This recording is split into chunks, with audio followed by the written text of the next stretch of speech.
मी है ना या मुंबई शहरामध्ये हिरोईन बनायला आले. घरून येताना थोडासा विरोध होता, पण आईचा सपोर्ट होता मला भरपूर. आईने ना आईच्या बांगड्या दिलेल्या सोन्याच्या.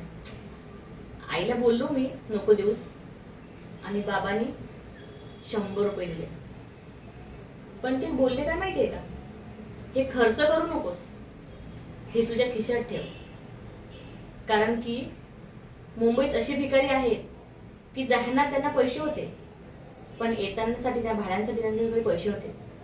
बाबाने तो विचार केला की मला परत जर काम नाही मिळालं तर घरी यासाठी पैसे लागतील. मुंबईमध्ये आल्यावर कळलं की खरंच पैसा कमी पडतो. आईच्या बांगड्या मोडल्या मी, पण मी मोठी कलाकार झाली ना, तिला डबल न करून देणार. कालच मला फोन आला, एका नाटकामध्ये माझं सिलेक्शन झालं. आज मला ऑडिशनला जायचं आहे.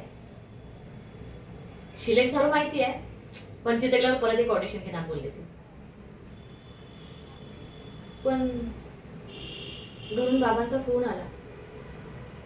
बाबा बोलले आई गेली. आई गेली म्हणजे अशी आई नाही गेली,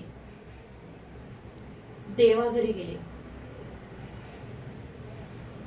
वाटलं मला एका टायमाला जाऊ, पण मी इतकी मेहनत केली ना, ऑडिशनला जावंच लागेल. आईचं काय, तिरबीवर जाईल. पण खरं सांगू का तुम्हाला यार, माझ्याकडे पैसे नाही तो घालायला.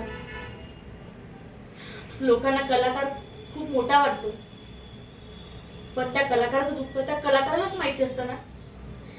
मी नाही जाऊ शकत आईसाठी.